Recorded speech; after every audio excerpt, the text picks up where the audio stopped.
খাগড়াছড়ির মহালছড়িতে বিদেশি রামবুটান চাষ করে সফলতা পেয়েছেন কৃষি উদ্যোক্তা ও চিকিৎসক ডাক্তার আকিব চৌধুরী। পাহাড়ে মাটি ও আবহাওয়া এই ফল চাষের উপযোগী হওয়ায় ফলন ভালো হয়েছে। জহুরুল আলমের পাঠানো তথ্য চিত্রে ডেস্ক রিপোর্ট। খাগড়াছড়ির মহালছড়ি উপজেলার কৃষি উদ্যোক্তা চিকিৎসক ডাক্তার আকিব চৌধুরী শখের বশে 2021 সালে বিভিন্ন দেশ থেকে 220টি রামবুটানের চারা সংগ্রহ করে বাড়ির পাশের ঢালু জমিতে রোপণ করেন তিনি। রোপণের 4 বছরের মধ্যে গাছে ফল আসে। তার বাগানে থোকায় থোকায় ঝুলছে লাল ও সবুজ রঙের রামবুটান ফল। তিনি জানান, তার বাগানে রয়েছে ইন্দোনেশিয়ান বিনজাই, থাইল্যান্ডের রংবিয়ান, ফিলিপাইনের কুইজন সহ 5 দেশের রামবুটান। আমার দেখা দেখি আমি আশা করি যে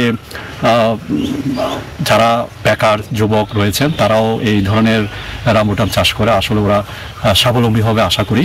অন্যান্য ফলের তুলনায় রামবুটান চাষে উৎপাদন খরচ কম, আর এ কারণেই এ ফল চাষে আগ্রহী হয়ে উঠছেন অনেকে। এই রামবুটান আমার ইচ্ছা চাষ করা, বাগান করা।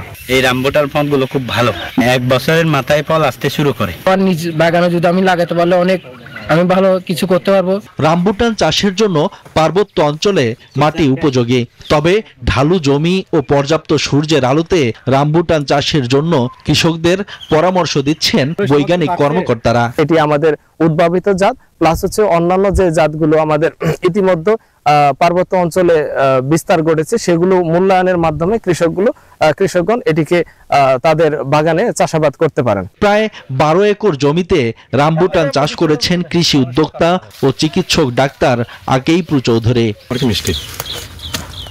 Desk report, news 24। বান্ডেল থাকলে প্রতি সেনমানিতে টাকা বাঁচবে। বিকাশ সেনমানি বান্ডেল কিনে জিতুন প্রতি লেনদেনে।